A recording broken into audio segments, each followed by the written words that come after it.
Hello दोस्तों, welcome to Exampur. हम एग्जामपुर कलम से क्रांति। मैं अभिनंदन आप सभी का आपके अपने परिवार एग्जामपुर में अभिनंदन करता हूं। आज हम यहां पर डिस्कस करने वाले हैं एक शानदार सेशन आप लोगों के साथ जो रहेगा एचसीएफ और एलसीएम का। एचसीएफ और एलसीएम का एक बहुत ही शानदार जानदार सेशन डिस्कस करेंगे जिसमें आप सभी चीजों को समझेंगे, समझते हुए मेरे साथ चलेंगे और देखेंगे और समझेंगे हर एक बात को, हर एक पॉइंट को।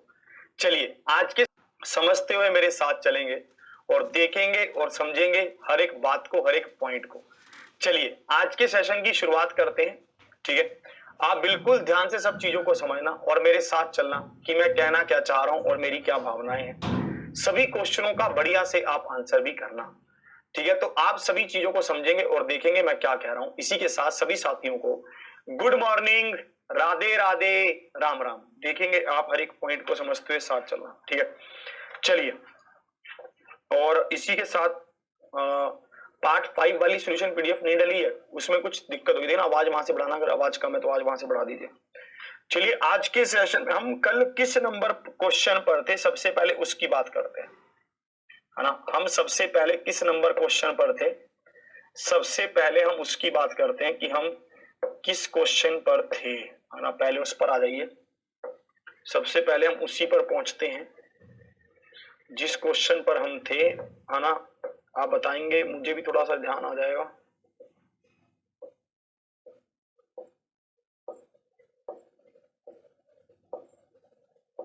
यहां पर थे, ये रहा। हम सब इस क्वेश्चन पर थे। चलिए इस क्वेश्चन की बात करते हैं कि इसमें कैसे कह रहा है।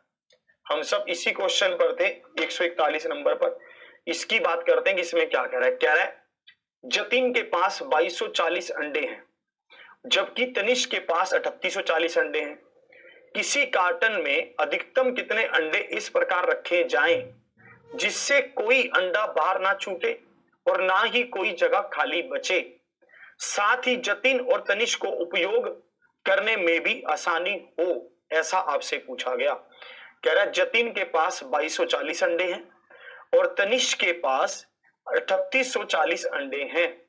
किसी कार्टून में अधिकतम कितने अंडे इस प्रकार रखे जाएं जिससे कोई अंडा बाहर ना छूटे और ना ही कोई जगह खाली बचे, ये आपसे पूछा गया। और फिर कह रहा है साथ ही जतिन और तनिष्क को उपयोग करने में भी आसानी हो।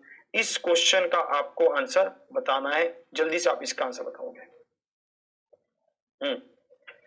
देखिए सबसे इंपॉर्टेंट बात मुझे ये समझ आ रही है कि इस क्वेश्चन को रियल लाइफ से आप कनेक्ट कैसे करेंगे, है ना। इसको आप अपनी रियल जिंदगी से कनेक्ट कैसे करेंगे, सबसे इंपॉर्टेंट बात तो यहां पर यही है। अगर हम इसको देखें तो यहां पर ये कह रहा है कि 3840 और 2240, ये दो चीजें यहां पर बोल रहा है। और यहां पर इतने इतने अंडे हैं, इनके पास, जतिन के पास इतने अंडे हैं और तनिष्क के पास इतने अंडे हैं। कह रहे किसी कार्टून में अधिकतम कितने अंडे इस प्रकार रखे जाएं जिससे कोई भी अंडा बाहर ना छूटे। सबसे इंपॉर्टेंट बात यह है, कार्टन मतलब समझते हो, वो जो ट्रे सी होती है जिसमें अंडे रखे होते हैं, उसकी बात कर रहा है ना। देखो ये दोनों लोग क्या, ये दोनों लोग क्या करने गए, ये दोनों लोग मतलब अंडे बनाने, जो अंडे की ट्रे बनाते हैं उसके पास गए। इन्होंने कहा, आवाज बढ़ाओ अगर इधर से बढ़ जाएगा। अगर इन्होंने कहा कि भाई आवाज अपने आप उधर से भी बढ़ा लीजिए थोड़ी सी, उनको कह रहा हूं बच्चों को वहां से। अगर इन्होंने कहा कि देखिए भाई साहब हमारे पास 3840 अंडे हैं, जतिन ने कहा, और तनिष्क ने कहा कि मेरे पास 2240 अंडे हैं, हमें एक ऐसी ट्रे चाहिए जो बड़ी से बड़ी हो और उस ट्रे में सारे अंडे सेट भी आ जाए, हमारे पास कोई अंडा बचे भी ना। तो ट्रे बनाने वाले ने कहा कि मैं आपके लिए एक ऐसी शानदार ट्रे बनाऊंगा जिसमें आपको मजा आ जाएगा। ठीक है, तो ये कह रहा है जिससे अब हमें इसका क्या निकालना होगा, हमें HCF निकालना होगा। हमें इसका क्या निकालना होगा, HCF निकालना होगा। तो हम इसका HCF निकाल देते हैं। HCF कैसे निकलेगा, 3840 और 2240 कितने पर जा रहा है, ये सबसे पहले तो हम ये देखते हैं। 8 पर जा रहा है, बिल्कुल 8 पर जा रहा है। 8 पर गया तो 8 चौके 32 और बच्चा हमारे पास 64, तो 8 हुआ 64, 0, ये होगा 8 दूनी 16 और 8 हुआ 64 और 0। फिर से 8 पर जा रहा है 8 छीके 48, 8 तिया 24, 8 पंजे 40, फिर 5 पर जा रहा है 12 और 60, यही होगा। अब इसको गुना कर लो। यहां पर क्या होगा अगर हम देखें 12 पंजे 60 और यहां पर ये क्या होगा, या फिर कुछ गड़बड़ कर रहा हूं मैं, ठीक है। 8 तिया 24, 8 पंजे 40, ये तो ठीक है, और 8 छीके 48, ये भी ठीक है। 12 पंजे 60, 7 पंजे 35, ये भी ठीक है। गड़बड़ तो नहीं है कहीं।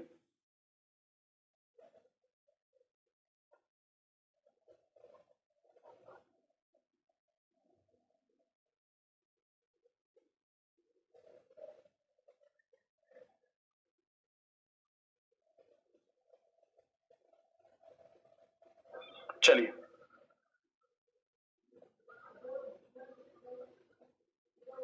तो ये होगा 8 टू 64,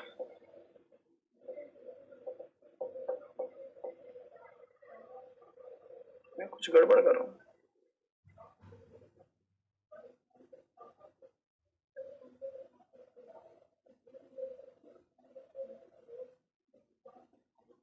अच्छा हाँ सही है।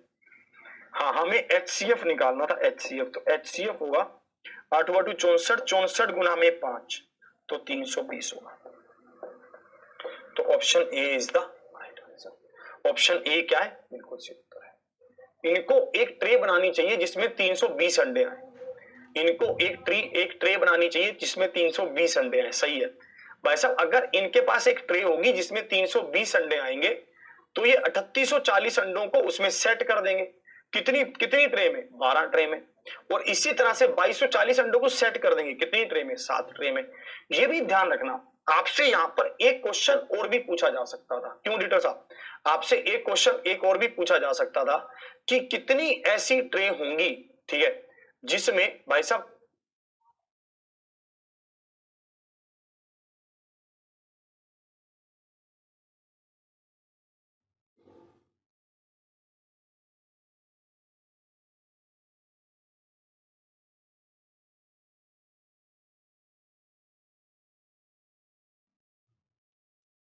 चलिए इसमें कैसे कह रहा है, ध्यान से आप समझेंगे, ध्यान से आप इसको देखेंगे। इसमें कैसे कह रहा है, इसको ध्यान से समझेंगे। फिर से समझा रहा हूं, 3840 और 2240, ये कितने पर गया, 8 8 8, तो HCF कितना आया, 320 आया। ठीक है, HCF कितना आया, 320 आया। तो ये 320 की एक क्रेट बनाएंगे। इस क्रेट, हर एक क्रेट में ये क्या करेंगे, 320 अंडे रखेंगे। ठीक है, और 320 अंडे रखते चले जाएंगे। तो अब अगर इनके पास 2240 अंडे हैं तो इनको ऐसी कितनी क्रेट चाहिए, 7 क्रेट चाहिए। जो ये नीचे होता है ये संख्या बताता है क्रेट की, ये हमेशा ध्यान रखना, आगे ऐसा क्वेश्चन आएगा। जो नीचे होता है वो हमेशा इसकी संख्या बताएगा। जैसे 3840 अंडे हैं, आप इसको भाग भी कर सकते हैं 320 से, तो आपके पास 12 क्रेट आएंगी। चलिए आगे बढ़ता हूं, इसको देखेंगे इसमें कैसे क्या है। नहीं, एलसीएम नहीं होगा, HCF ही होगा, ये ध्यान रखना। हाँ, अगर आप इसका अंतर करेंगे तो अंतर 1600 आएगा, फिर आपको 1600 के फैक्टर बनाने पड़ेंगे, वो आपको समझ बन नहीं पाएंगे अच्छे से, इसलिए कह रहा हूं ऐसे कर लो। इसको देखना, ये कह रहा है 175 केले और 105 संतरे कितने छात्रों में समान रूप से बांटे जा सकते हैं। कितने, ज्यादा से ज्यादा, यहां पर ये भी होना चाहिए, कितने ज्यादा से ज्यादा, ये अंडरस्टूड है, ज्यादा से ज्यादा, कितने ज्यादा से ज्यादा छात्रों में बांटे जा सकते हैं। यहां पर ये अंडरस्टूड है कि ज्यादा से ज्यादा लिखा हुआ है। अब आप इसका फिर से क्या करेंगे, एलसीएम या मल्टीपल हमें निकालना होगा। ठीक है, सॉरी HCF निकालना होगा, क्योंकि HCF एक ऐसी संख्या होती है जो इन सभी को भाग कर देती है, वही तो होती है। ठीक है, तो अब हम यहां पर देखेंगे कि यहां पर ये कैसे कह रहा है। ठीक है, अब हम यहां पर देख रहे हैं इसका अंतर अगर हम निकालें या फिर अगर हम सिंपल भी करें तो 7 से जाएगा। 7 दूनी 14, 7 पांच 35, 7 एकम 7, 7 पांच 35, फिर 5 पर जाएगा, 5 पांच 25, 5 दिया 15। आप देखेंगे हमारे पास कितनी संख्या आ गई, 35 आ गई, कि 35 छात्रों में ये आप बराबर बांट सकते हैं। अगर 35 छात्रों में 175 केले बांटेंगे तो हर बंदे के पास 5-5 केले आएंगे। इसी तरह से अगर आप 35 छात्रों में 105 संतरे बांटेंगे तो हर बंदे के पास 3-3 केले आए, 3-3 संतरे आएंगे। तो ये भी ध्यान रखना, आपसे ये भी पूछा जा सकता है। ठीक है, तो यहां पर क्या होगा 35, 35 इज द राइट आंसर। ये सब क्वेश्चन इंपॉर्टेंट है, इनको पूरी तरह से आप ध्यान रखेंगे तब जाकर ही आप इसमें बात बन पाएंगे। ठीक है, सबको ये बात बिल्कुल क्लियर। और आगे बढ़े, इसमें क्या कह रहा है, यहां पर कह रहा है, यहां पर चावल के 3 ढेर हैं जिनका वजन 120 किलो, 144 किलो और 204 किलो है। एक बैग की अधिकतम क्षमता ज्ञात करें ताकि प्रत्येक ढेर के चावल को बैग की ठीक संख्या में पैक किया जा सके, ये आपसे पूछा गया। देखिए, आप 3 बिजनेसमैन थे। ठीक है, हाँ, आप यहां पर 3 बिजनेसमैन थे जिनके पास 120 किलोग्राम का एक ढेर था, एक बंदे के पास 144 किलोग्राम का एक ढेर था और एक बंदे के पास 204 किलोग्राम का ढेर था। अब आप देखो, सबसे कम से कम आप कितने कितने के झोले बना सकते हो, सबसे कम से कम 1-1 किलो के बना सकते हो, आधे-आधे किलो के बना सकते हो, 100-100 ग्राम के, 1-1 ग्राम के। भाई सबसे कम से कम तो हम कितने के भी बना सकते हैं, हमारी मर्जी है, हम जितने के चाहें हम उतने के बना सकते हैं। तो ये यहां पर पूछेगा क्या क्वेश्चन, ये पूछेगा कि ज्यादा से आप क्या कोशिश करोगे कि बड़े से बड़े झोले लेकर आए हम, हमें संख्या कम बने, हमें संभालना भी आसान हो, पर इतने भी बड़े ना हो कि भाई साहब उनको उठाना ही भारी पड़ जाए। तो इसलिए हमेशा जो क्वेश्चन होता है वो बड़े से बड़ा अधिकतम क्षमता का पूछता है, ये ध्यान रखना। ठीक है, मेरी बात को समझो कि क्वेश्चन बनाने वाला क्या सोचता है। जैसे आप देखिए, आप 3 बिजनेसमैन, आप 3 व्यापारी हैं, तो आपके पास एक ढेर है 120 किलोग्राम का, दूसरा ढेर है 144 का, तीसरा है 204 का। अब आप सबसे छोटे से छोटे बैग क्या बना सकते हो, 1-1 किलोग्राम के, 1-1 ग्राम के, जितना भी आपका मन चाहे। पर आप क्या चाहोगे, आप चाहोगे कि आप बड़े से बड़े ढेर बनाओ, आप बड़े से बड़े क्या बनाओ, झोले लेकर आओ। ठीक है, तो अब देखना 120, 144 और 204, बड़े से बड़े के लिए, अधिकतम के लिए हम क्या करेंगे, हम एक ऐसी संख्या निकालेंगे बड़ी से बड़ी जो इनको भाग कर सके, हाईएस्ट कॉमन फैक्टर, मतलब HCF हम इसका निकाल लेंगे। HCF निकालने के लिए फिर हम वही तरीका अपनाते हैं, क्योंकि ये संख्याएं छोटी हैं तो हमें पता है कि जिसका अंतर सबसे कम होगा वही उत्तर होगा। तो 24 आ रहा है। क्या 24 इन सभी को भाग कर पा रहा है? अगर हम चेक करें, क्या 24 इन सभी को नहीं, क्योंकि वो तो ऑप्शन में भी नहीं है। फिर 24 का ऐसा क्या मल्टीपल ऑप्शन में है, 12 है, 12 दूनी 24, तो हमें समझेगा कि 12 ही उत्तर होगा। हमें पता चलेगा कि 12 120 को भाग कर सकता है, 12 144 को और 12 204 को। तो भाई साहब 12 इसका क्या है, बिल्कुल सही उत्तर है। अगर आपसे ये पूछा जाता, हाँ जी आज HCF और LCM खत्म ही होने वाला है, बस 5-7 क्वेश्चन ही है इसके, तो आज आपको रिवीजन करने का भी समय मिल जाएगा, इसलिए इसको खत्म करवा रहा हूं। अगर आपको यह पूछा जाता कि जो सबसे पहला व्यापारी है जिसके पास 120 किलोग्राम का ढेर है, उसको ऐसे कितने बैग चाहिए, तो आपका क्या उत्तर होता। अगर आपसे ऐसा पूछा जाता कि जो 120 किलोग्राम वाला जिसके पास 120 किलो चावल हैं, उस बंदे को कितने ऐसे बैगों की जरूरत है, तो आपका क्या उत्तर होता। अगर आपसे पूछा जाता कि 144 किलो वालों को कितने बैग चाहिए, 204 किलो वालों को कितने बैग चाहिए, तो आपके क्या क्या उत्तर होते, इसको ध्यान से देखना। आज इसी को खत्म करवाएंगे।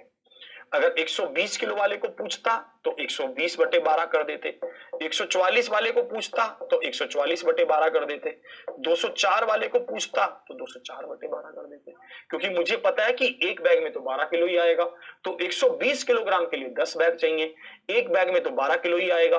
तो भाई साहब मुझे पता है कि 144 के लिए मुझे क्या चाहिए, 12 बैग चाहिए, एक बैग में तो 12 किलो ही आएगा, तो 204 किलोग्राम के लिए मुझे कितने चाहिए, 17 बैग चाहिए। ये किसकी संख्या है, बैग की संख्या। ऐसा क्वेश्चन भी एग्जाम में पूछता है, अभी आगे सामने आएगा हमारे। इसको देखते हैं ये क्या कहना चाहता है, इसको भी ध्यान से देखेंगे। ये क्या कहना चाहता है, इसको भी ध्यान से देखेंगे। एक कार्यक्रम आयोजित करते समय पाया गया कि आयोजकों के पास 195 नीली और 143 लाल कुर्सियां हैं। ये बहुत बड़ा गेम है भाई साहब, आपने बहुत बड़े बड़े प्रोग्राम देखे होंगे। ठीक है, उन बड़े से बड़े प्रोग्रामों में क्या होता है ना, आपने बहुत बड़े बड़े प्रोग्राम देखे होंगे। ठीक है, उसमें आपने क्या देखा होगा कि भाई साहब उसमें आपके पास नीली लाल पीली, मतलब ऐसी कुर्सी होती है, नीली और लाल होती है मोस्टली। पर आपने ये भी देखा होगा कि नीली और लाल कुर्सियां प्रॉपर ऑर्गेनाइज्ड होती हैं, है ना। ऐसा नहीं होगा कि भाई साहब नीली के बीच लाल पड़ी है, लाल के बीच नीली पड़ी है, नहीं, नीलियां अलग होंगी, लाल अलग होंगी। कई बार तो वो कैटेगराइज करने के लिए होती है कि लेडीज इधर इधर बैठेंगी लाल कुर्सियों पर, जेंट्स इधर बैठेंगे नीली कुर्सियों पर, है ना, ऐसा भी करके होता है, तो इसलिए उनके कलर को अलग अलग बनाया गया। अब देखो क्या कह रहा है, एक कार्यक्रम आयोजित करते समय पाया गया कि आयोजकों के पास 195 नीली और 143 लाल कुर्सियां हैं। आगे बढ़ते हैं। आयोजक कितनी अधिकतम पंक्तियां बना सकता है ताकि हर एक पंक्ति में नीली कुर्सियों की संख्या और लाल कुर्सियों की संख्या बराबर हो।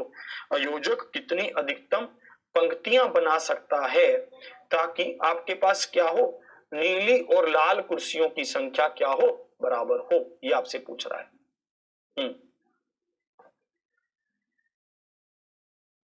देखेंगे आप इसको कैसे कर सकते थे, आप बताएंगे। देखेंगे हम इसको क्या करते हैं, हम इसको किससे भाग कर सकते हैं, 13 से, यही होगा। 13 कम 13, 13 5 65, और इसी तरह से हम देखेंगे ये 11 पर गया, यही कहना चाह रहा है। तो भाई साहब आयोजक कितनी अधिकतम पंक्तियां बना सकता है, ठीक है, ताकि हर एक पंक्ति में नीली कुर्सियों की संख्या और लाल कुर्सियों की संख्या क्या हो, बराबर हो। इस क्वेश्चन के आंसर में कुछ गड़बड़ है, ठीक है, या फिर ये क्वेश्चन में ही गड़बड़ है, ठीक है, जहां पर ये होना चाहिए कि आयोजक कितनी अधिकतम पंक्तियां नहीं, अधिकतम कितनी कुर्सियां लगा सकता है, क्योंकि ये तो कुर्सियों की संख्या आ रही है, 13 आ रही है कि नहीं आ रही भाई साहब, ये तो कुर्सियों की संख्या आ रही है। इस बात को जरा गौर से सुनिए कि ये क्वेश्चन क्या पूछ रहा है और हम क्या निकाल रहे हैं। मुझे एक बात बताइए, हाँ, यहां पर ये क्या आ रही है, ये 13 तो कुर्सियों की संख्या आ रही है कि एक पंक्ति में 13 कुर्सियां लगाएगा, ठीक है, तो 195 कुर्सियों से कितनी पंक्तियां बनेंगी, 195 कुर्सियों से 15 पंक्तियां बनेंगी। इसी तरह से एक एक पंक्ति में 13 कुर्सियां लगाएगा तो 143 से कितनी पंक्तियां बनेंगी, 11 बनेंगी। भाई साहब टोटल कितना होगा, 26 आना चाहिए। यहां पर अगर पंक्तियों की संख्या पूछ रहा है तो 26 आनी चाहिए। अगर ये पूछता कि एक पंक्ति में अधिकतम कितनी कुर्सियां लगाए तो 13 आएगा, है ना। इसको ध्यान से देखिए ये कैसे कैसे पूछ रहा है ना। अगर ये यहां पर पूछता कि एक कुर्सी, एक पंक्ति में कितनी अधिकतम पंक्ति, एक कुर्सी में, एक पंक्ति में कितनी अधिकतम कुर्सियां हम लगा या फिर लगा सकते हैं कि ये प्रॉपर ऐसे वो बने, पंक्तियां बने, ठीक है, तब तो हमें पता चल जाता कि इसका आंसर 13 ही होता, ठीक है। जबकि इसने ये पूछा कि मैं ऐसी कितनी पंक्तियां बना सकता हूं, मैं ऐसी, तो भाई साहब जहां पर मुझे पता है कि 195 कुर्सियां हैं, एक पंक्ति में 13 कुर्सियां आएंगी तो 15 पंक्तियां तो इसी की बन गई। मेरे पास 143 कुर्सियां ये हैं, तो भाई साहब 13 कुर्सियां ये आएंगी तो 11 ये होगी, तो 26 आ गया।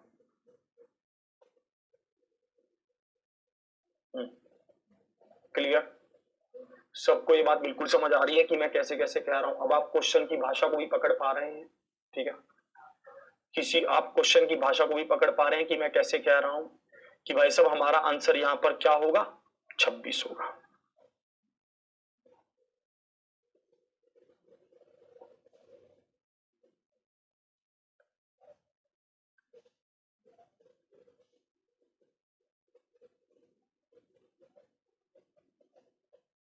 एक बार फिर से पढ़ता हूं। एक कार्यक्रम आयोजित करते समय पाएगा कि आयोजक के पास 195 नीली और 143 लाल आयोजक कितनी अधिकतम पंक्तियां बना सकता है ताकि हर एक पंक्ति में नीली कुर्सियों की संख्या और लाल कुर्सियों की संख्या बराबर हो।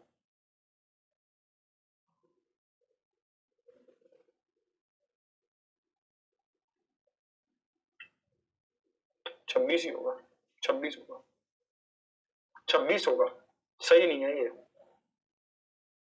यहां पर ये कह रहा है कि ताकि आयोजक हर एक पंक्ति में नीली कुर्सियों की संख्या और लाल कुर्सियों की संख्या बराबर हो, ऐसे कह रहा है। हर एक पंक्ति में नीली कुर्सियां फिर लाल, मतलब हर एक पंक्ति में नीली और लाल क्या हो, बराबर हो, 26 ही होगा। चलिए आगे बढ़ते हैं, इसको देखते हैं ये क्या कह रहा है।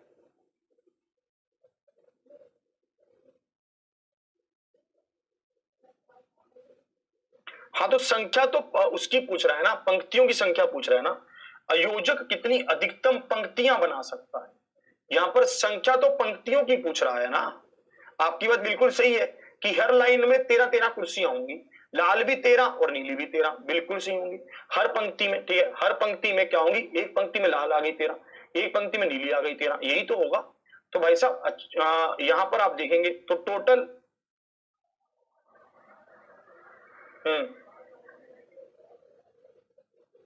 अच्छा ये ऐसे भी हो सकता है।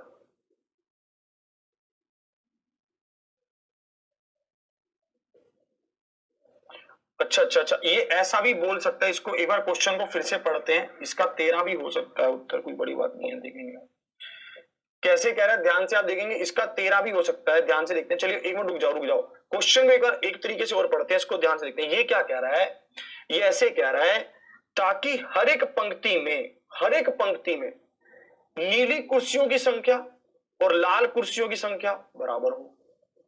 ठीक है, 26 ही होना चाहिए वैसे आंसर। अधिकतम पंक्तियां बोला है, हाँ 26 ही होना चाहिए दादा, 26 ही वैसे इसका बनता है। चलो एक बार फिर से इसको वेरीफाई कर लेंगे। वैसे इसका बनता तो 26 ही है। चलिए और आगे बढ़ते हैं, इसको देखते हैं।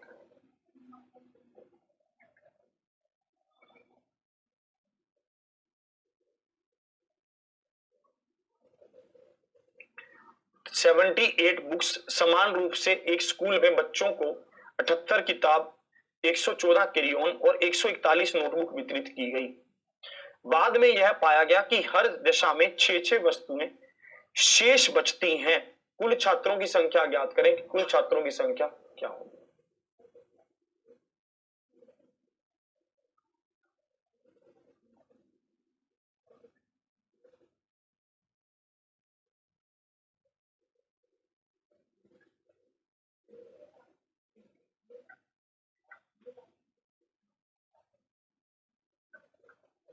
चलिए ये क्वेश्चन भी आपके बिल्कुल रियल लाइफ से जुड़ा हुआ है। ये कह रहा है कि 78 किताबें और 114 कैरियन मतलब शॉर्पनर और 141 नोटबुक ये बांट रहे हैं। ये बाद में यह पाया गया कि हर दशा में 6-6 वस्तुएं शेष बचती हैं।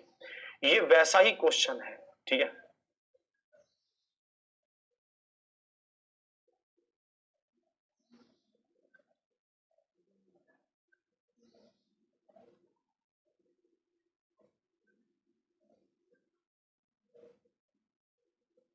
चलिए देखते हैं। चलो इसको देखो, यहां पर क्या कह रहा है। ये वैसा क्वेश्चन है कि ऐसी एक संख्या ज्ञात कीजिए जिसे जब 78, 114 और 141 से भाग किया जाए तो हर एक दशा में 6-6 शेष बचे। ध्यान है ना आपको, एक ऐसा क्वेश्चन था हमारे पास।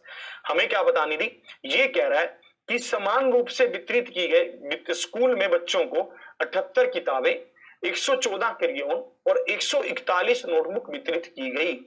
बाद में यह पाया गया कि हर दशा में 6-6 वस्तुएं क्या हो रही हैं, शेष बच रही हैं।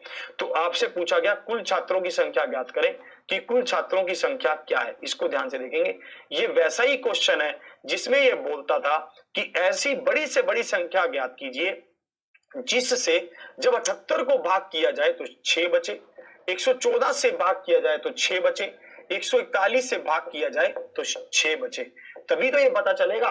तो अब हम यहां पर देखते हैं, ध्यान से पहले इसको समझ लीजिए, आपको समझ आ जाएगा कि ये वैसा ही क्वेश्चन था।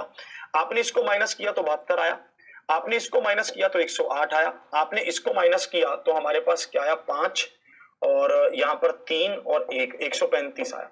अब हमें इसका क्या निकालना है, एचसीएफ निकालना है। 9 पर गया, 8 9 72, 12 9 108 और यहां पर क्या होगा 9 एकम 9, 9 5 45। तो 9 हमारे पास क्या आ रहा है, एचसीएफ आ रहा है। ये पूछ रहा था कुल छात्रों की संख्या ज्ञात कीजिए। हमारे पास कुल छात्र कितने थे, 9 थे। हमारे पास कुल छात्र कितने थे, 9 थे। अगर आप सभी छात्रों को 6-6 शॉर्पनर देते हैं, ठीक है, आप देखेंगे आपके पास 72 शॉर्पनर आपने बांटे, ठीक है, और आपके पास कुल छात्र 9 थे, 8-8 शॉर्पनर देते हैं, ठीक है, तो आपके पास कितने बचते हैं, 6 बच रहे हैं। आपने ये सोचा कि सभी बंदों को बराबर शॉर्पनर बांटूंगा, सबको, जितने भी बंदे हैं, ठीक है, सबको क्या करूंगा, बराबर बांटूंगा। आप बुक्स किताबें सॉरी, आपने सोचा कि सबको बराबर बराबर किताबें बांटूंगा। आपने सबको पहले एक एक किताब दी 9 बंदों को, फिर 2-2 कर दी, फिर 3-3, ऐसे करके आपने 8-8 कर दी। जैसे ही आपने 8-8 किताबें बांटी, आपके पास लास्ट में 6 किताबें बच गई। आप उनको बांट तो सकते नहीं हो, क्योंकि बच्चे तो आपके पास टोटल कितने हैं, 9 है, और किताबें 6 हैं, तो बटेंगी नहीं सब में बराबर। इसी तरह से आपने फिर क्या बांटे, शॉर्पनर बांटे। आपने सबसे पहले एक एक शॉर्पनर सबको बांटा। ऐसे करते करते आपने एक एक बच्चे को 12-12 शॉर्पनर दे दिए। भाई साहब, तो आपने देखा कि आपके 108 शॉर्पनर बच गए, आपके पास अब भी 6 बच गए लास्ट में, यही होगा। फिर आप आगे बढ़े, आपने क्या किया, आपके पास टोटल थी 141 नोटबुक थी। आपने सबको एक एक नोटबुक दी, फिर एक एक दी, फिर एक एक दी, ऐसे कर करके 15 बार आपने ऐसे नोटबुक दी। तो भाई साहब 15 नाए कितना हुआ, 135 नोटबुक आपने बांट दी। फिर आपने देखा आपके पास 6 नोटबुक बच गई। इसका मतलब क्या है, हर बार हर दशा में कितना बचता जा रहा है, 6 ही बचता जा रहा है। चलिए और इसको देखते हैं, इसमें ये वाला क्वेश्चन, चलिए इसको देखते हैं।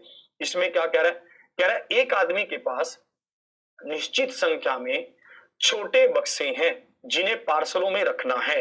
यदि यदि 3-4, ठीक है, क्या कह रहा है, यदि 3-4-5 या 6 रखता है तो उसके पास एक बच जाता है। यदि वह प्रत्येक पार्सल में 7 रखता है तो उसके पास कुछ भी शेष नहीं बचता। रखे जाने वाले बक्सों की संख्या ज्ञात करें कि रखे जाने वाले के बक्सों की संख्या क्या है। कह रहा सर बुक्स कब आएंगी, ये आ रही है नीचे बुक्स। देखिए एक बच्चे को 8 बुक मिली है, ठीक है, एक बच्चे को 12 शॉर्पनर मिले हैं, एक बच्चे को 15 नोटबुक मिली है, ये नीचे आ रही है उसकी संख्या। अच्छा आपकी बुक्स कब आएंगी, ऐसे पूछ रहा है, बुकलेट पूछ रहा है। भाई साहब जल्दी से आने वाली होंगी, वो प्रिंटिंग वगैरह चल रही है उसकी, और जल्दी से सब चीजें होंगी। एक विद्यार्थी कह रहे हैं कि सर यूपी पुलिस कांस्टेबल के पेपर भी करवा दीजिए सुपर 30 में, आप मुझे भेज दीजिए, मैं करवा दूंगा। इसको देखेंगे ये किस तरह का क्वेश्चन बन रहा है। देखो रियल लाइफ से कनेक्ट हो रहे हैं सब चीजें, एचसीएफ और एलसीएम। ये कह रहा है कि एक आदमी के पास निश्चित संख्या में छोटे बक्से हैं जिन्हें पार्सल में रखना है। होता है ना कि भाई साहब आपको पार्सल भेजने होते हैं, आपको ज्यादा से ज्यादा पार्सल भेजने होते हैं, आप फिर सबको इक्वली डिवाइड करना चाहते हैं, यही आपके पास होता है। अब देखो आपके पास उन पार्सलों की टोटल संख्या हमें नहीं पता, हमें यह पता है कि अगर आप हर एक पार्सल में 3-3 वस्तुओं को रखते हो, ठीक है, अगर छोटे छोटे बक्से हैं, अगर आप हर पार्सल में 3-3 बक्सों को रखते हो तो आपके पास एक बचता है। अगर आप भाई साहब 4 रखते हो तब भी आपके पास एक बचता है। अगर आप वहां से 5 रखते हो तब भी एक बचता है। 6 रखते हो तब भी एक बचता है। और यदि आप भाई साहब हर किसी में 7-7 रख देते हो तब आपके पास कुछ नहीं बचता। तो अब आप यहां पर देखना, ये उसी तरह का क्वेश्चन है कि हमें एक ऐसी संख्या ज्ञात करनी है जो 3, 4, 5 और 6 से विभाजित होने पर एक शेषफल दे, पर 7 से पूरी तरह से भाग हो जाए। ध्यान है ना आपके भाई साहब, ये उसी तरह का क्वेश्चन है जिसमें हम यहां पर डिस्कस किए थे कि हमें एक ऐसी संख्या बतानी है जो 3, 4, 5, 6 से विभाजित होने पर एक शेष दे और परंतु 7 से पूरी तरह से भाग हो जाए, हमें ऐसा पूछा गया। तो हम क्या निकालते हैं, इसका एलसीएम निकालते हैं। हमने यही इसमें सीखा था। अगर हम इसका एलसीएम निकालें तो एलसीएम हम 2 तरीकों से निकाल सकते हैं। तो भाई हमारे वाला तरीका जो है वो क्या है, 3 को 3, 4 को 4, 5 को 5, 6 को 2 और 3, तो ये बनेगा 4 गुना में 3 गुना में 5, 60 आएगा। 60 एक ऐसी संख्या है जो इनसे पूरी तरह से भाग हो रही है, पर हमें तो एक शेष बचाना था, तो 61 आ रही है वो संख्या। पर क्या 61 7 से भाग होती है, नहीं होती। फिर इससे अगली संख्या ऐसी क्या होगी, 120, मतलब इसका दुगुना कर दोगे आप। यहां पर 1 रखा के का मान, यहां पर 2 रख लो, ये 121 हो गई। क्या 121 7 से भाग होती है, नहीं होती। फिर क्या रखोगे, 3 रखोगे, 180 प्लस में 1, क्या ये भी 3 से भाग होती, 7 से भाग होती है, नहीं। तो मैं काम करता हूं, बाय ऑप्शन देखता हूं। यहां पर ये कह रहा है कि ये संख्या 300 या 400 के आसपास हो सकती है, तो 300 या 400 के आसपास लाने के लिए मैं इसको 5 से गुना कर देता हूं। जैसे मैं इसको 5 से गुना करूंगा और प्लस 1 करूंगा तो ये बनेगी 301। क्या 301 7 से भाग होती है, बिल्कुल होती है। तो वैसा ऑप्शन क्या था, सी। सी इज द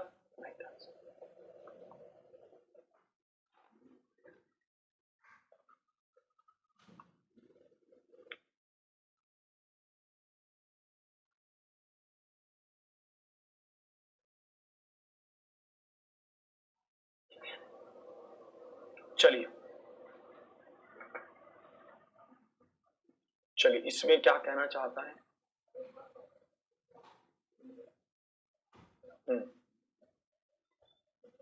और आगे बढ़ते हैं। चलिए अगला क्वेश्चन देखते हैं। अगला आपको क्या कहना चाहता है, इसको ध्यान से देखेंगे। एक लड़का 2 रुपए, 10 रुपए और 5 रुपए लागत वाली 3 अलग अलग प्रकार की कलम खरीदने के लिए, ठीक है, हाँ भाई ऑप्शन भी कर सकते हैं, कोई दिक्कत नहीं है। एक लड़का 2 रुपए, 10 रुपए और 5 रुपए लागत वाली 3 अलग अलग प्रकार की कलम खरीदने के लिए जाता है। वो कलम पर कुल 117 रुपए खर्च करता है, और अगर यह मालूम होता है कि उसने हर तरह की कम से कम एक कलम खरीदी है, तो उसके पास कलम की न्यूनतम संख्या क्या है, ये आपसे पूछा गया।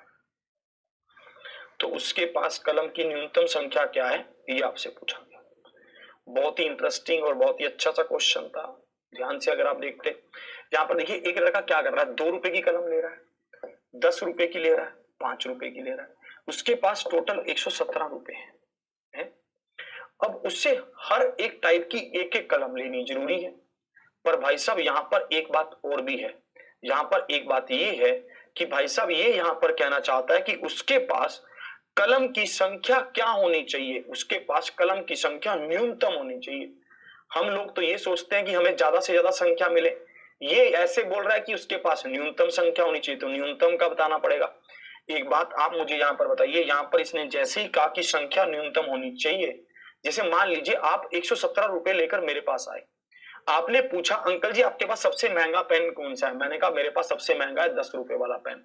तो आपने कहा ये मुझे पेन सबसे ज्यादा लेने पड़ेंगे क्योंकि मुझे तो न्यूनतम लेना है।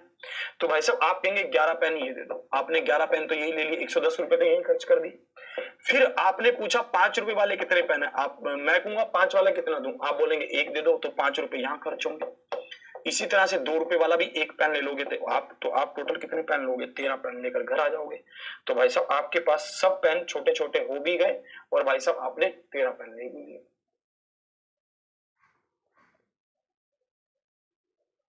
हमारे पास टीम है पर उनके पास पेपर नहीं है यूपी पुलिस कांस्टेबल के, तो आप हमें सेंड कर दीजिए, हमें मिल जाएंगे तो हम करवा देंगे। चलिए बेहतर समझिए आप इसको और आगे बढ़ते हैं। ये क्या कह रहा है इसको ध्यान से देखेंगे। एक स्कूल में मैकेनिकल विभाग के A1, A2 और B1 अनुभाग में छात्रों की संख्या क्रमशः 96, 72 और 144 है। ध्यान से एक एक लाइन को समझेंगे। कह रहा है एक स्कूल में मैकेनिकल विभाग के A1, A2 और B1 अनुभाग में छात्रों की संख्या क्रमशः 72, 96 और 144 है। आगे बढ़ते हैं, है ना। प्रत्येक कक्षा में छात्रों की संख्या, ठीक है, प्रत्येक कक्षा में छात्रों की संख्या बहुत ज्यादा होने के कारण प्रधानाचार्य कमरों की संख्या को बढ़ाना चाहते हैं। अब प्रधानाचार्य ने देखा कि भाई साहब सेक्शन ए में कितने बंदे हैं, 96 है, सेक्शन A2 में कितने हैं, नहीं सेक्शन ए में कितने हैं, 72 है, सॉरी इसमें कितने हैं, 96 है, इसमें कितने हैं, 144 है। उन्होंने कहा इतने इतने बच्चे अगर बैठेंगे एक एक क्लास में तो बहुत दिक्कत होगी। प्रधानाचार्य हैं, प्रिंसिपल हैं, उन्हें हर तरह से सोचना पड़ता है। तो उन्होंने कहा कि भाई साहब कमरों की संख्या को बढ़ा लेते हैं ताकि बच्चे कंफर्टेबली और आसानी से बैठ सके, यही तय हुआ। फिर देखो आगे क्या हुआ, ये कहते हम एक काम करते हैं मैथ के टीचर को बुला कर लाओ, या फिर जिसको मैथ अच्छा आता है उस बच्चे को बुला कर लेकर आओ। इन्होंने उस बच्चे से पूछा कि कमरे की कितनी न्यूनतम संख्या आवश्यक होगी यदि हर कमरे में बैठे हुए छात्रों की संख्या समान हो और प्रत्येक कमरे में केवल एक ही अनुभाग के छात्र बैठे हों। मैंने कहा सर इसके लिए हम क्या करते हैं, इनका एलसीएम सॉरी इसका एचसीएफ निकाल लेते हैं। एचसीएफ एक ऐसी बड़ी से बड़ी संख्या होगी जो इन नंबरों को भाग कर देगी, है ना। हमें एचसीएफ ही निकालना होगा। तो जैसे ही मैंने कहा उन्होंने कहा ठीक है एचसीएफ निकाल लो। तो मैंने यहाँ पर अंतर निकाला, इनका अंतर क्या है, 24।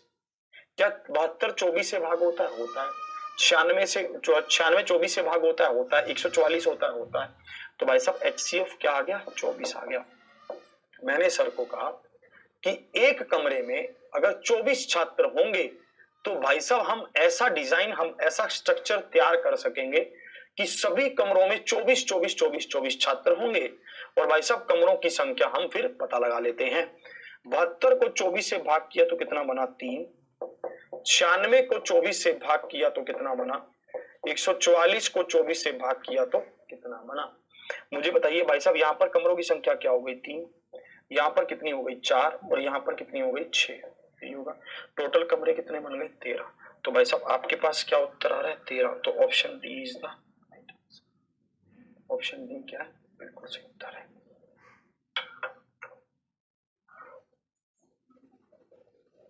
चलिए होगा कि नहीं होगा। 24 तो हमारे पास छात्रों की संख्या हमें रखनी पड़ेगी। 24 क्या आ रहा है 24 तो हमें छात्रों की संख्या रखनी पड़ेगी हर एक कमरे में, जिनका भी 24 उत्तर आ रहा है। क्वेश्चन को बहुत ध्यान से पढ़िए।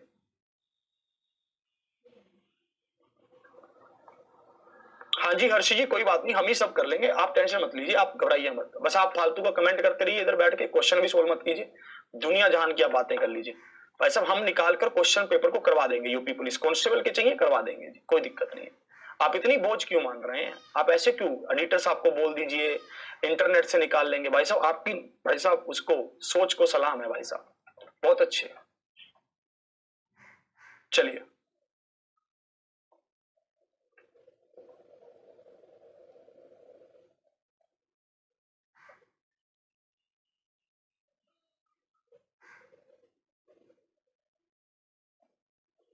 148 वाला फिर ले लेते हैं, फिर से आप देखेंगे ये क्वेश्चन अलग है, इसमें कुछ भी नहीं था। आपको देखना था कि आपके पास 2 रुपए 10 रुपए और 5 रुपए लागत वाली 3 कलमें हैं, ठीक है। और यहां पर ये कहना चाहता है कि आपके पास कुल 117 रुपए आप खर्च करते हैं, ठीक है। आप क्या करते हैं 117 रुपए कुल खर्च करते हैं। आपको यहां पर कह रहा है कि न्यूनतम संख्या क्या होगी। एक बात मुझे आप बताइए, अगर आप इसको प्रैक्टिकल लाइफ में क्यों नहीं सोचते हैं। अगर आप इसको प्रैक्टिकल लाइफ में सोचें तो सब चीजें कितनी आसान हो जाए। मान लीजिए आपके पास 110 रुपए हैं, ठीक है, और आप दुकानदार के पास गए, ठीक है। आप आपके पास 110 रुपए, आप दुकानदार के पास गए, आपने कहा मुझे कम से कम पेन चाहिए, तो आपको दुकानदार क्या बोलेगा कि भाई सबसे ज्यादा से ज्यादा खरीद, जो महंगे वाला पेन है उसको ज्यादा से ज्यादा खरीद। तो आपने कहा महंगे वाला पेन कितने रुपए का है, उसने कहा 10 रुपए का। तो आपने कहा कि यार 11 पेन दे दे, क्योंकि 12 आप ले नहीं सकते। अगर आप 12 पेन लोगे तो भाई साहब 120 रुपए लगेंगे, जबकि आपके पास रुपए ही 117 है ना। भाई साहब आप एक बात बताइए, आप क्या 10 रुपए के 12 पेन ले सकते हैं, नहीं ले सकते, क्योंकि आपके 120 रुपए आपके पास चाहिए, जबकि आपके पास तो रुपए ही 117 है, ये तो चक्कर पड़ेगा। फिर आप क्या कर सकते हैं 11 पेन ले सकते हैं, आपने ले लिए 110 रुपए तो यही लग गए। फिर 2 रुपए वाला एक पेन ले लेंगे, 5 रुपए वाला एक पेन ले लेंगे, तो टोटल 117 रुपए खर्च भी हो गए। और पेन कितने आ गए 11 पेन ये, एक पेन ये, एक पेन ये, तो 13 पेन आ गए। और कोई तरीका नहीं है इसका।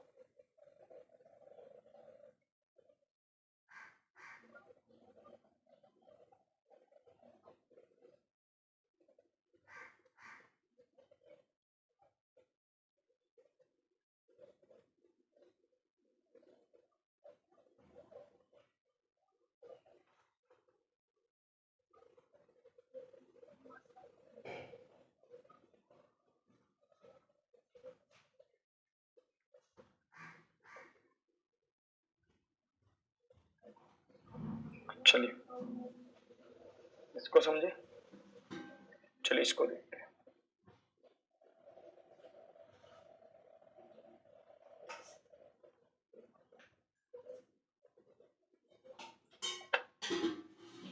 चलिए इसको देखते हैं क्या कह रहा है।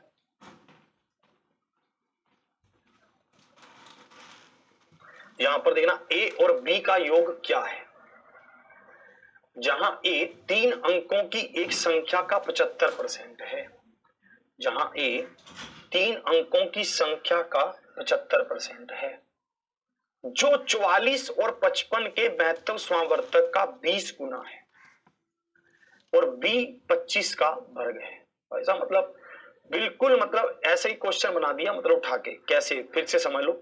ए क्या है, ए है, ए क्या है, ए 3 अंकों की एक संख्या का 75% है जो 44 और 55 के महत्तम समावर्तक का 20 गुना है। क्वेश्चन को बहुत ध्यान से पढ़ना। कैसे कह रहा है? ये कह रहा है कि ये है 44 और 55 के महत्तम समावर्तक का 20 गुना। भाई साहब 44 और 55 का महत्तम समावर्तक क्या होगा ये मुझे बताना होगा। पहले 44 और 55 का महत्तम समावर्तक मुझे बताना होगा। भाई साहब क्या होगा? ये कितने पर जाएगा? 11 पर जाएगा। 44 और 55 का महत्तम समावर्तक क्या होगा? 11 ही होगा। ये कह रहा है कि भाई साहब 44 और 55 के महत्तम समावर्तक का 20 गुना, मतलब महत्तम समावर्तक कितना? 11, और इसका भी कितना? 20 गुना, और ए कितना है? इसका 75%, और ए कितना? इसका 75%। यही तो है। एक फिर से समझोगे, फिर से समझा रहा हूं। क्या कह रहा है? ए 3 अंकों की एक ऐसी संख्या का 75% है जो 44 और 55 के महत्तम समावर्तक का 20 गुना है। 44 और 55 का महत्तम समावर्तक क्या है? 11। इस 11 का हमने क्या कर दिया? 20 गुना, और फिर हमने इसका क्या निकाल लिया? 75%। अब इसको देखेंगे। 25 दिया 75, 25 चौके 100, 4 5 20, तो हमारे पास क्या आया? 5 दिया 15, 15 मतलब 165 आ गया। ये कितना आ गया? 165 आ गया। फिर b के बारे में क्या कह रहा है? कह रहा है b 25 का वर्ग है, तो ये क्या होगा? 625 होगा। b क्या है? 25 का वर्ग है तो 625 होगा।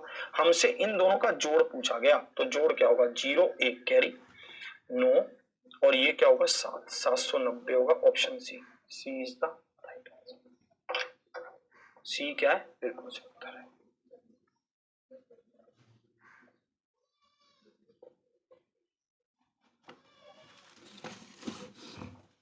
बिल्कुल। ये HCF और LCM की अंतिम क्लास है। आज हम HCF और LCM को खत्म कर रहे हैं। कल हम, मतलब कल तो क्लास नहीं होगी, कल सैटरडे है ना? कल सैटरडे है ना? फिर अब आएगी मंडे को क्लास। मंडे को देखिए, मेरी बात को जरा गौर से सुन लीजिए। मैं आपकी फितरत को जानता हूं बहुत अच्छे से। आप में से बहुत सारे विद्यार्थी एडवांस मैथ से डरते हैं, इसलिए वो बार बार इस चीज को भाई साहब बहाना बना रहे हैं कि सर एडवांस मैथ के क्वेश्चंस कम आते हैं, या फिर ये तो है वो है, जो भी सब चीजें। बस मैं आपको यही कहना चाहता हूं, आप मुझे अपने कीमती समय में से 3 या 4 हफ्ते दे दीजिए, 4 हफ्ते दे दीजिए बस। आपको एडवांस मैथ का भी बादशाह बनना है। मेरी बात को समझिए आप। एडवांस मैथ हमारे लिए बहुत इंपॉर्टेंट है, इसको हमें करना ही होगा। अगर हमने एडवांस मैथ को नहीं किया तो बहुत दिक्कत हो जाएगी। एडवांस मैथ में आपको ज्यादा दिक्कत नहीं आने दूंगा। मेरी बात को समझिए, मेरे समझाने का तरीका अलग है। मैं कैसे समझाऊंगा, अब एक बार आप ध्यान से सुन लेना। मैं आपको समझाऊंगा जैसे कल हम ट्रायंगल और लाइन शुरू, कल नहीं मतलब मंडे से हम ट्रायंगल या फिर लाइन शुरू करेंगे, रेखा। हम सबसे पहले बिल्कुल बेसिक से एक एक चीज को नोट करेंगे। मैं उसमें आपके साथ कैसे करूंगा? प्रॉपर्टी बताऊंगा। प्रॉपर्टी बताने के बाद उस पर बेस्ड एक क्वेश्चन दूंगा, फिर प्रॉपर्टी बताऊंगा, फिर एक क्वेश्चन दूंगा, फिर प्रॉपर्टी बताऊंगा, फिर एक क्वेश्चन दूंगा। मतलब इस तरह से चलेगा आपका। ठीक है, तो इस बात के लिए पूरा ध्यान रखिएगा। एक एक प्रॉपर्टी बताता रहूंगा, एक एक क्वेश्चन आपको करवाता रहूंगा।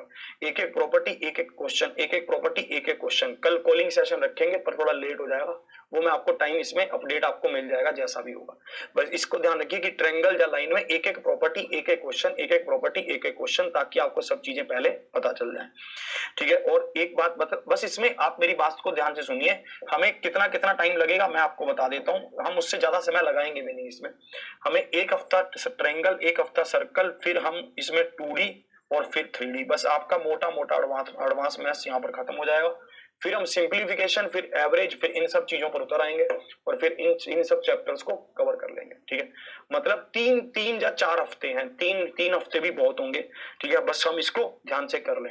यही आपकी मतलब जीवन को बदलने के लिए आपका बहुत मजा आने वाला है। इसमें मैं आपको रियल में बता रहा हूँ, ज्यादा टफ नहीं है एडवांस मैथ। एडवांस मैथ में बस प्रॉपर्टीज होती हैं, उसको आपने लागू करना होता है, और उसको लागू करके आपको उसको बना देना होता है। ठीक है, मैं आपको समझा दूंगा। जैसे पता है कैसे चलेगा, आपको फिर से बता रहा हूं कि सब चीजें बहुत वेल मेंटेन तरीके से चलेंगी। जैसे मान लो कि पहले एक चीज को समझाया, आपने नोट किया, फिर उस पर एक क्वेश्चन करवा दिया, फिर अगली प्रॉपर्टी बताई, फिर समझाया, फिर उस पर एक क्वेश्चन करवा दिया, फिर अगली प्रॉपर्टी बताई, फिर समझाया, फिर एक क्वेश्चन करवा दिया, मतलब इस तरह से चलेगा। और मैं बस आपको एक बात ये समझा देना चाहता हूं कि उससे पहले अगर आपका पेपर आ गया तो मेरे पास बहुत सारी क्लासें हैं जिसमें मैंने सब चीजों को करवाया हुआ है, फिर हम वहां से वीडियोस को अपलोड करवा देंगे, बट उससे पहले पेपर आने के चांस बहुत कम है। ठीक है, चलिए तो आज के सेशन को फिर यहीं तक रखते हैं, कल जैसा भी होगा वो आपको पता चल ही जाएगा।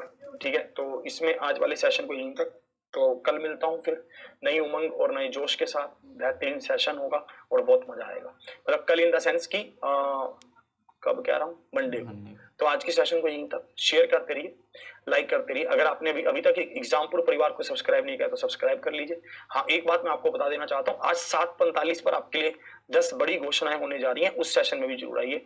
10 बड़ी घोषणाएं यूट्यूब पर होगा वो। ठीक है, हाँ, इसमें सिलेंडर वगैरह और ये सब चीजें अपने आप कवर हो जाएंगी।